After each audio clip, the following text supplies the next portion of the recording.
మీ అందరికీ వందనాలు. ఈ సమయంలో దేవుని యొక్క వాక్యాన్ని ధ్యానం చేసుకోబోయే ముందు ఒక చిన్న పల్లవి చరణం పాడుకుందాం.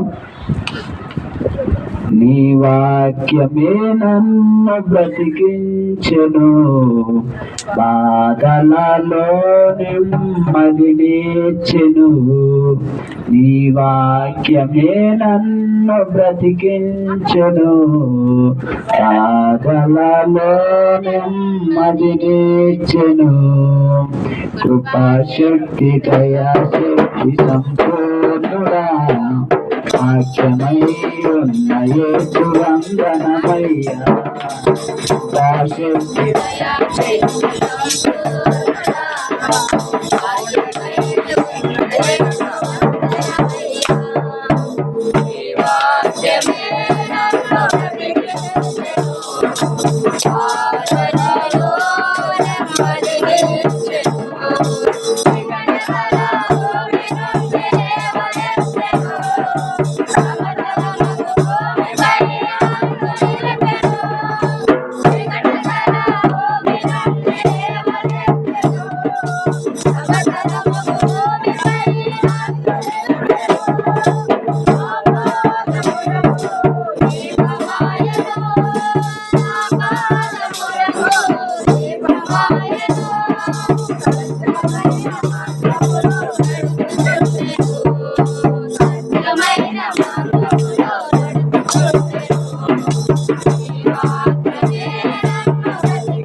దేవునికి స్తోత్రం. ఈ సమయంలో దేవుని యొక్క వాక్యాన్ని కొద్ది నిమిషాలు ధ్యానం చేసుకుందాం.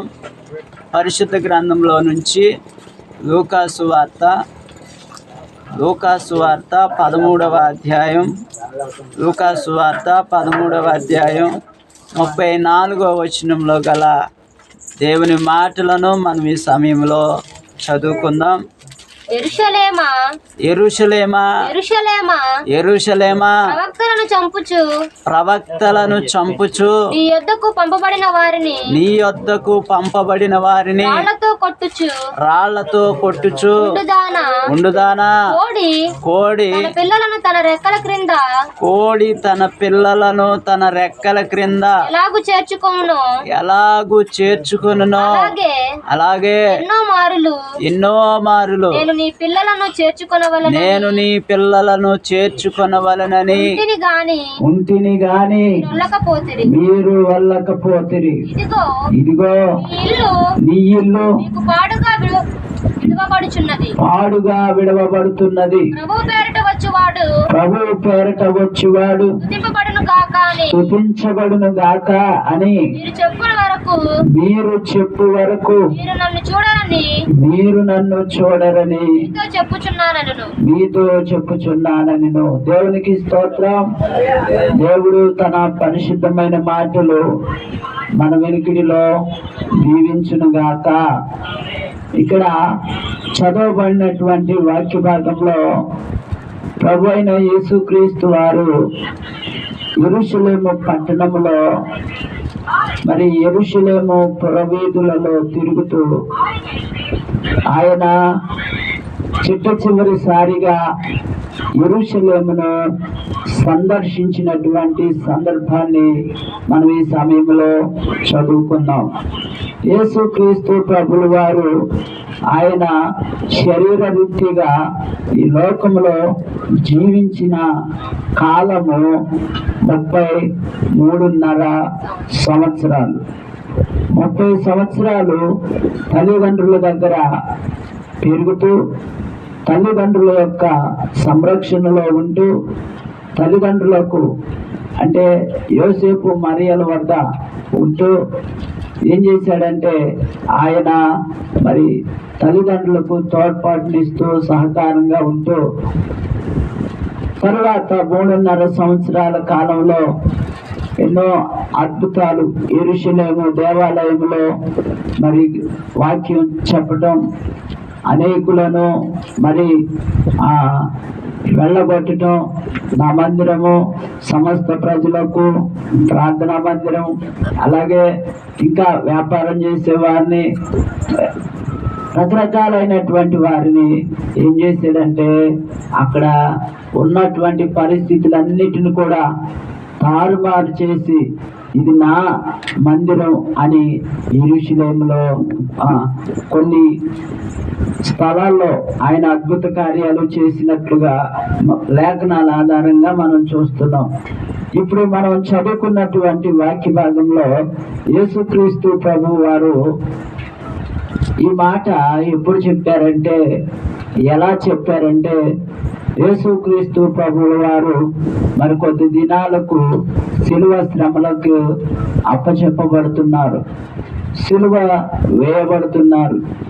సిలువ వేయబడుతున్నటువంటి దినాలకు ముందు ఆయన యెరూషలేములోకి ప్రవేశించవలసినప్పుడు ఆయన తన శిష్యులతో ఒక మాట చెప్పాడు.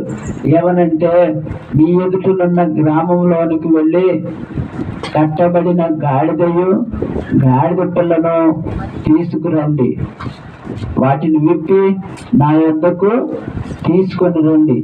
ఎవరైనా వాటిని అడిగితే అవి ప్రభువుకు కావాలని చెప్పండి. ఇలాగా ఆ గాడిదను ఎక్కి గాడిద మీద ఊరేగుతూ ఏమండి, హోసన్నా జయము, హోసన్నా జయము, దావీదు కుమారునికి జయము అని చెప్పి ప్రజలు మరి తమ వస్త్రాలను రోడ్ల మీద పరిచి ఏమండి తనకున్నటువంటి గొప్పవి ఏ అయితే వాళ్ళు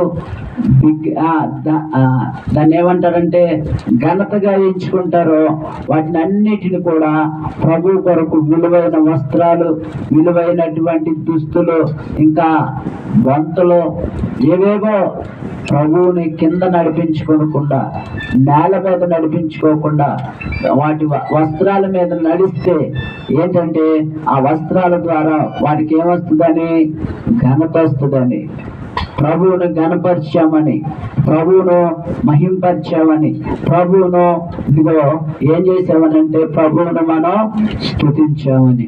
ఇలాగా యెరూషలేము యొక్క వీధుల్లో ఆయన గాడిదనెక్కి గాడిద మీద ఊరేగుతూ ఉన్నటువంటి సమయంలో యేసుక్రీస్తు ప్రభు వారు ఆ యెరూషలేము యొక్క పట్టణంతో మాట్లాడుతూ ఉన్నారు. ఆ మాట ఏంటో ఇప్పుడు మనం చదువుకున్నాం. యెరూషలేమా, యెరూషలేమా, ప్రవక్తలను చంపుచు నీ వద్దకు పంపబడిన వారిని రాళ్లతో కొట్టుచు వండుదానా, కోడి తన పిల్లలను తన రెక్కల క్రింద ఎలాగున చేర్చుకొనునో అలాగే ఎన్నో మారులు నేను మీ పిల్లలను చేర్చుకొనవలెనని ఉంటిని గాని మీరు నల్లకపోతే. చాలు, దేవునికి స్తోత్రం, హల్లెలూయా. యెరూషలేము అనగా అర్థం ఏంటంటే శాంతికి నిలయం. యెరూషలేము అనగా రెండవ అర్థం ఏంటంటే పరలోకం అని అర్థం. యెరూషలేము అంటే సమాధానం, యెరూషలేము అంటే సంతోషం, యెరూషలేము అంటే పరలోకం, యెరూషలేము అంటే ఎంతో శాంతి సమాధానాలకు నిలయమైనటువంటి ఈ యెరూషలేమును గురించి యేసు ప్రభు ఏం మాట్లాడుతున్నాడంటే, యెరూషలేమా, యెరూషలేమా, ప్రవక్తలను చంపుదానా. దేవునికి స్తోత్రం, హల్లెలూయా, హల్లెలూయా. యెరూషలేము అంటే అదొక మహాపట్టణం, పేరు కలిగిన పట్టణం, పేరు ప్రఖ్యాతి కలిగిన పట్టణం. ఏమండి, దానిలో నుంచి మహారాజులు పుట్టుకొచ్చినటువంటి పట్టణం. చూసారా, అటువంటి పట్టణంలో అటువంటి ఘనమైనటువంటి పట్టణంలో, విలువైనటువంటి పట్టణంలో, పేరు కలిగిన పట్టణంలో ఏమి లేదంటే నిజానికి సమాధానము లేదు, శాంతి లేదు, నెమ్మది లేదు. యెరూషలేమా యెరూషలేమా, ప్రవక్తలను చంపుదానా. దేవునికి స్తోత్రం. ప్రవక్తలంటే ఎవరు? ప్రవక్తలంటే దేవునికి మానవులకు మధ్య ఉన్న రాయబారులు. ఈ రాయబారులను ఏం చేస్తున్నారంట? యెరూషలేము వాళ్ళు చంపుతున్నారంట, చంపేస్తున్నారంట. దేవుని బిడ్డలారా, ఇలాంటి పరిస్థితుల్లో ఈ యెరూషలేములోకి యేసుక్రీస్తు ప్రభువారు ఆయన శరీరధారిగా ఉన్నటువంటి దినాల్లో ఒక్కనొక్కసారి మరలా రావాల్సి వచ్చింది, వెళ్ళవలసి వచ్చింది. ఆ యెరూషలేములో ఉన్నటువంటి ప్రజలతో మాట్లాడవలసి వచ్చింది. ఏమనంటే, కోడి తన పిల్లలను దాచినట్లుగా పలుమార్లు నేను మిమ్మలను దాచిపెట్టాను. దేవునికి స్తోత్రం. హల్లెలూయా. ఈరోజు మరి ఆ యెరూషలేము యొక్క పేరుకు దగ్గర, ఆ యెరూషలేము అనబడినటువంటి ఆ పేరు దగ్గర ఒకసారి మన పేరు పెట్టుకుందాం. పిలవండి. ఇప్పుడు యెరూషలేముకు బదులు మన ఊరు పేరు పిలవండి. చెప్పండి. Pottipadu, okay. Kotturu, okay. Apparaopeta, okay. ఇంకా మన పేర్లు పెట్టుకుని పిలిస్తే రాజేష్, రాజేష్ అంటున్నాడు దేవుడు. అలాగే ఎవరి పేరును పెట్టి పిలిచినా దేవుడు మనతో మాట్లాడిన మాట ఏంటంటే, పలుమార్లు నేను నిన్ను నా రెక్కల క్రింద దాచిపెట్టాను. దేవునికి స్తోత్రం. హల్లెలూయా. దేవుని యొక్క సన్నిధిలో భద్రము చేయబడి, దేవుని రెక్కల కింద భద్రము చేయబడి, దేవుని బిడ్డగా దేవుడు ఏం చేస్తున్నాడంటే పలుమారులు నిన్ను ఆయన దాచిపెడుతున్నాడు. కానీ నువ్వేం చేస్తున్నావు? రాళ్లతో కొట్టి చంపుతున్నావు. రాళ్ళు అంటే ఏంటండి? రాళ్ళు అంటే ఏంటి? రాళ్ళు లాంటి మాటలు, ఏమండి, రాళ్ళు లాంటి పనులు. దేవుని బిడ్డలారా, దేవుని సేవకుని రాళ్లతో కొట్టొచ్చు, దేవుని బిడ్డలను రాళ్ళనే మాటలతో కొట్టొచ్చు, దేవుని సేవకులను రాళ్ళనే మాటలతో కొట్టొచ్చు. ఎన్ని మాటలు నువ్వన్నా, ఎంతగా దూషించినా, ఎంతగా ఇదిగో దేవుని సేవకుడి మీద నిందలు వేసినా గాని దేవుడిని ఏం చేస్తున్నాడంటే పలుమారులు ఇదేం గోలా, మా ఇళ్లలోనే ఉండే పని లేదా అని చెప్పి కొనుక్కోవచ్చు, సనుక్కోవచ్చు. ఇది ఇప్పుడు నీకు గోల్లాగానే అనిపించవచ్చు, ఇది నీకు ఇప్పుడు ఒక ఎగతాళిగా కనపడవచ్చు, ఏళకోళంగా కనపడవచ్చు. కానీ ఒకానొక సమయంలో దేవుడు యెరూషలేమును పిలిచినట్టు నిన్ను కూడా పిలుస్తున్నాడు. ఎంతకాలం నేను నిన్ను దాచిపెట్టానో తెలుసా? ఎంతకాలం నేను నీకు సహాయం చేశానో తెలుసా? ఎంతకాలం నేను నిన్ను నా రెక్కల క్రింద దాచిపెట్టానో తెలుసా? అయినా సరే నువ్వేం చేస్తున్నావంటే నీలో ఉన్న ప్రవక్తలను చంపుతున్నావు, నీలో ఉన్న మనుషులను వ్యతిరేకిస్తున్నావు, నీ గ్రామంలో ఉన్న సేవకుడిని దూషిస్తున్నావు, నీ గ్రామంలో ఉన్న సేవకుడి మీద అపనిందలు వేస్తున్నావు. అయినా సరే దేవుడు ఏం చేస్తున్నాడంటే నిన్ను ఆయన రెక్కల క్రింద దాచిపెట్టి పలుమార్లు, చదవండి ఆ మాట, పలుమార్లు కోడి తన రెక్కల క్రింద ఎన్నో మార్లు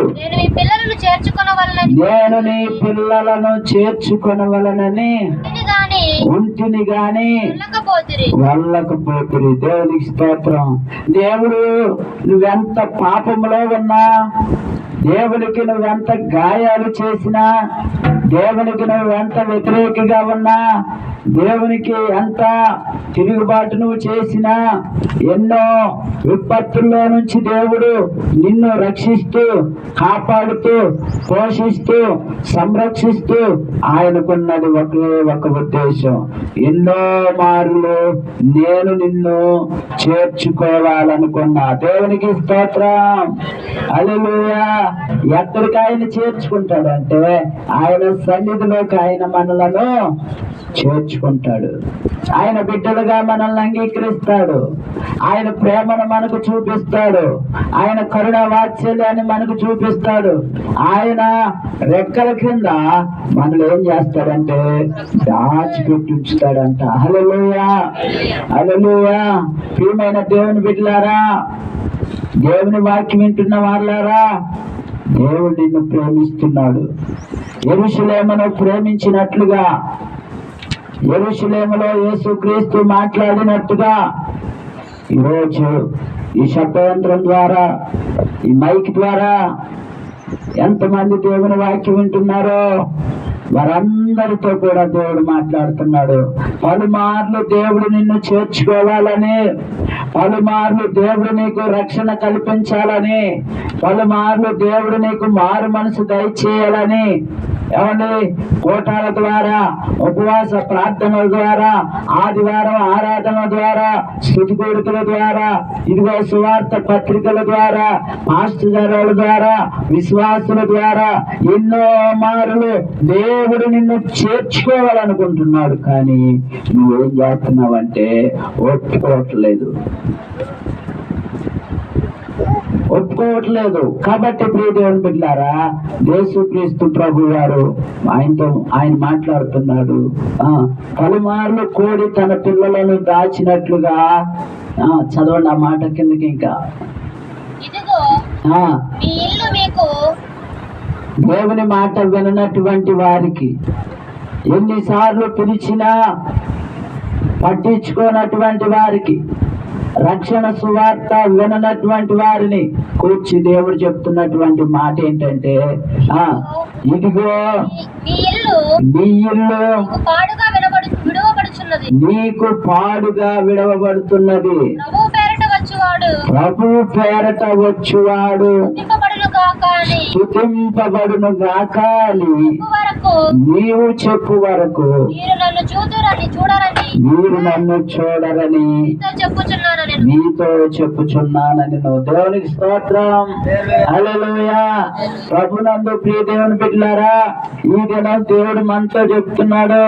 దేవుని మాటను వినకపోతే, దేవుని వాక్కుకు నువ్వు లోబడకపోతే, దేవుని నువ్వు ప్రేమించకపోతే జరిగేది ఏంటయ్యా అంటే, నీ ఇల్లు అంటే ఏంటి? మన యొక్క హృదయం. మన యొక్క హృదయం ఎలాగ మారిపోతుంట? పాడు దెబ్బలు తెలుసా? పాడు దెబ్బలు తెలుసండి? ఏమన్నా ఉంటాయి అక్కడ? ఏముండవు, పూసుకు పొలలు తప్ప, గచ్చపోదలు తప్ప, ముళ్ళ కంపలు తప్ప. ఆ హృదయం ఎలా ఉంటదంటే అటువంటి స్థితిలో ఉంటదంట.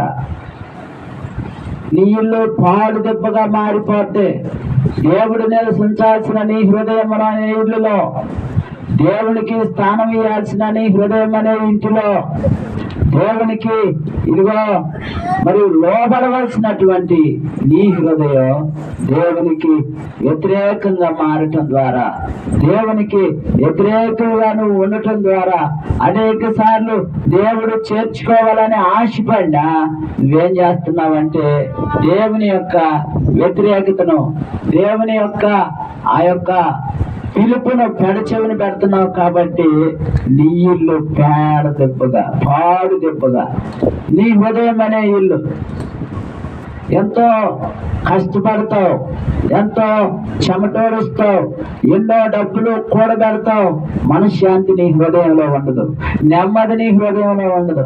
చుట్టూ బంగారాలు ఉంటాయి, చుట్టూ వజ్రాలు వైడూర్యాలు ఉంటాయి, చుట్టూ ఆస్తి పాస్తులు ఉంటాయి, చుట్టూ బంధువులు ఉంటారు, చుట్టూ స్నేహితులు ఉంటారు, చుట్టూ రక్త సంబంధులు ఉంటారు, చుట్టూ ఇరుగు పొరుగు వారు ఉంటారు.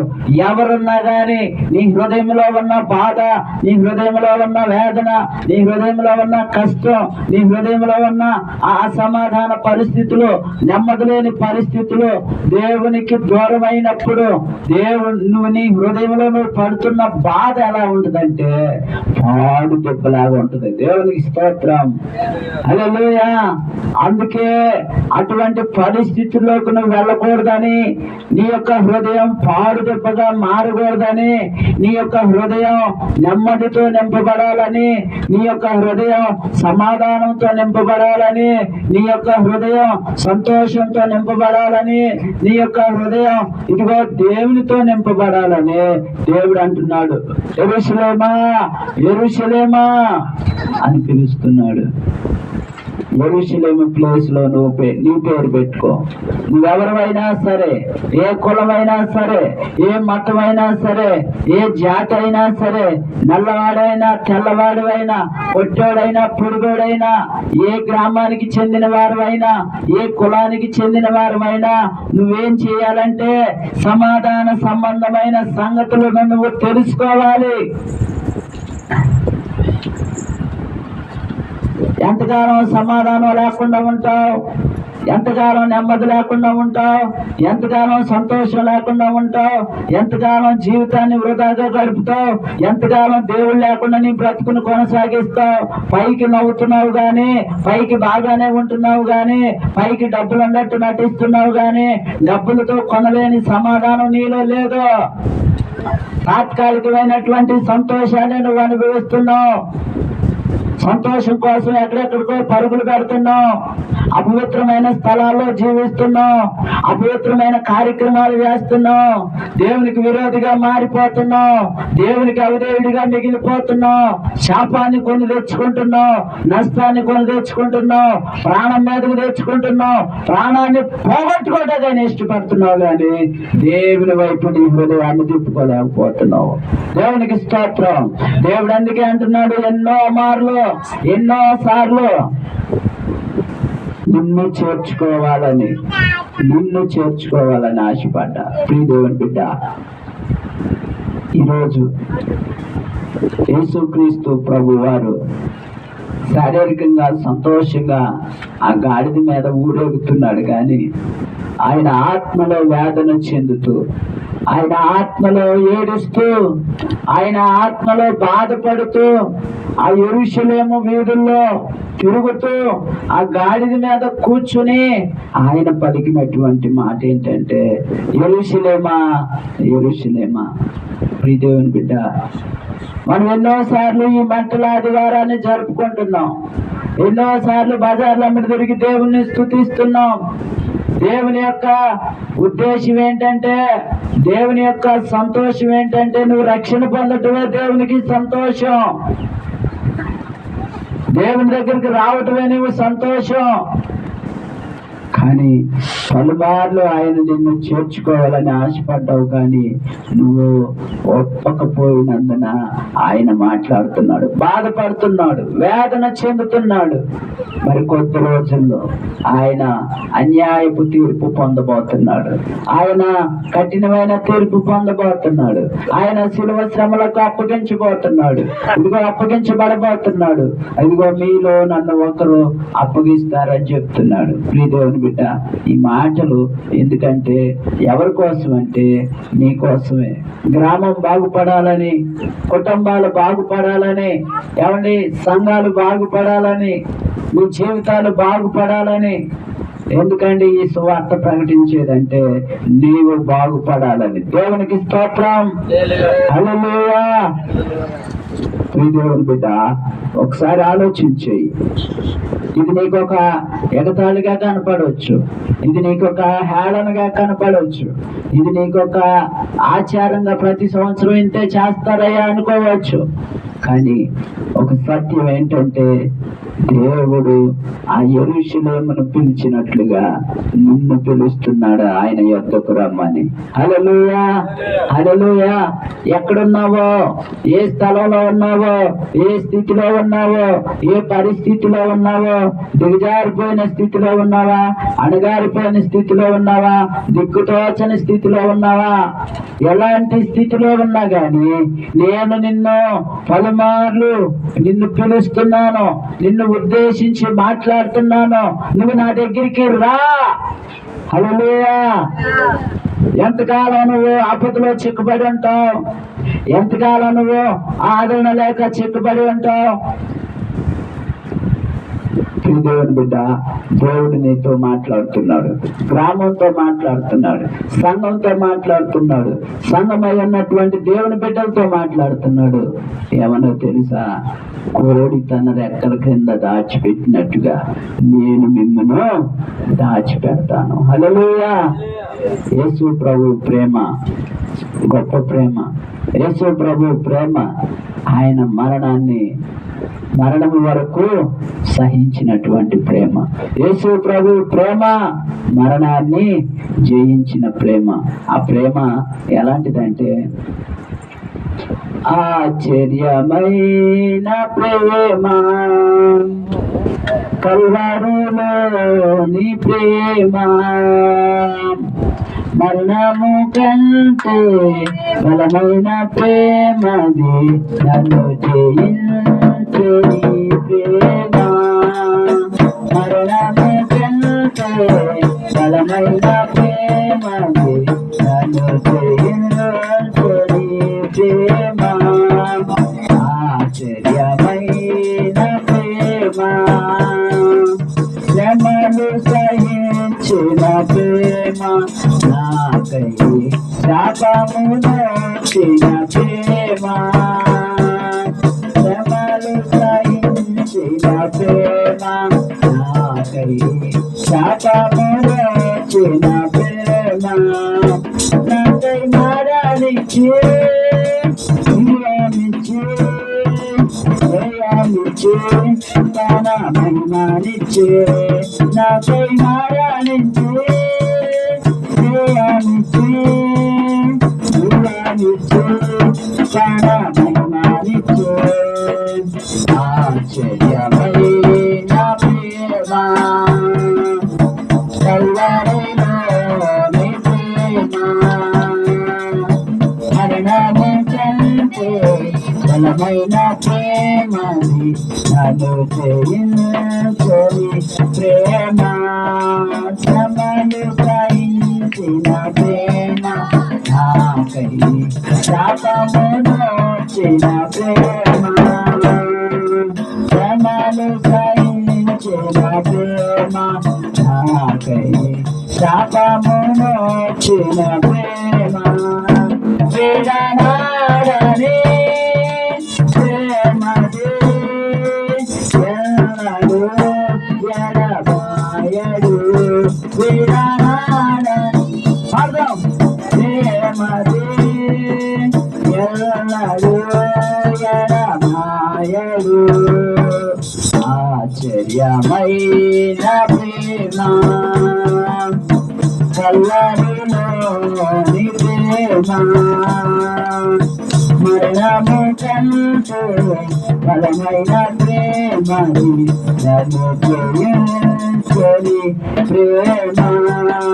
నా చూచి చూచిన ప్రేమ, నాపై జాలిని చూపిన ప్రేమ.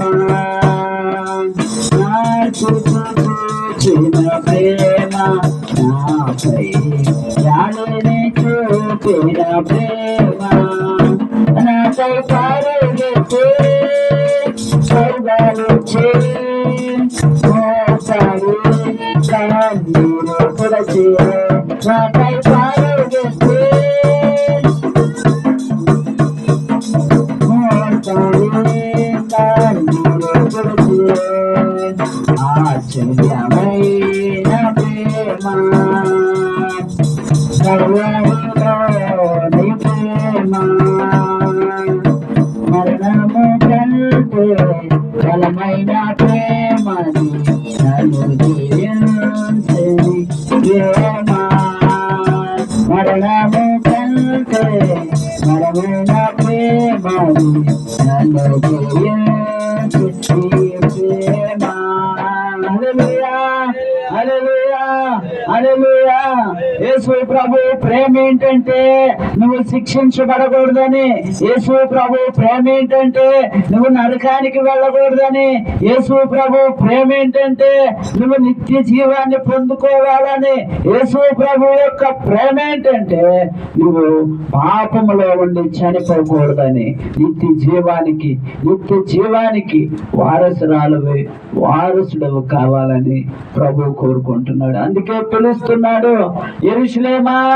ఆ రోజున యెరూషలేములో ఉన్నటువంటి ప్రజలను పిలిచినటువంటి రీతిగా ఈ రోజు గ్రామంలో ఉన్నటువంటి ప్రజలను, ఓ కొత్తూరు గ్రామ ప్రజలారా, దేవుని బిడ్డలారా, సమాధాన సంబంధమైన సంగతులను తెలుసుకుంటే నీకు మేలు.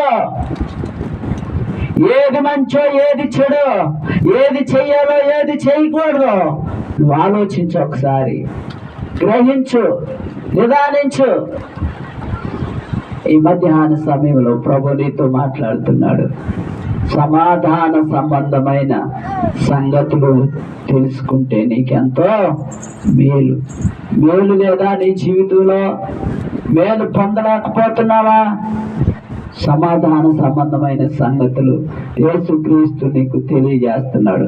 యేసుక్రీస్తు నీకు వినిపిస్తున్నాడు. యేసుక్రీస్తుని నీవు గనుక నీ హృదయంలోనికి ఆహ్వానిస్తే, ఆయన పిలుపునందుకుని నువ్వు ఆయన రెక్కల క్రిందకి గనుక రాగలిగితే, కోడి తన రెక్కల కింద పిల్లలను ఎలాగ దాచిపెడుతుందో అలాగ దేవుడు నిన్ను దాచిపెట్టాలని కోరుకుంటున్నాడు. దేవుని స్థితిలో నుంచి దేవుడు నిన్ను విడిపించాలని కోరుకుంటున్నాడు. ఒకవేళ అట్టి సహాయం నీకు కావాలంటే, ఆ దేవుని దగ్గరకు నువ్వు రావాలంటే ఇప్పుడే నీ హృదయపూర్వకంగా ప్రార్థన చేసుకో. దేవుని సన్నిధిలో దేవుణ్ణి అడుగు, అయ్యా ఎంతకాలం నీ దగ్గరకు రాలేకపోయానయ్యా, నీ మాటలు వినలేకపోయానయ్యా, నీ స్వరాన్ని విని కూడా, నీ మాటలు విని కూడా, నీ వాక్యాన్ని విని కూడా, నువ్వు దేవుడు అని తెలిసి కూడా నీ మీద నేను ఆధారపడలేకపోయానయ్యా, నన్ను క్షమించయ్యా అని చెప్పి చిన్న ప్రార్థన చేసుకుందాం. దేవుడు ఈ కొద్ది మాటలు మన వినికిడిలో దీవించును గాక. ఆమేన్. ప్రార్థన చేసుకుందాం.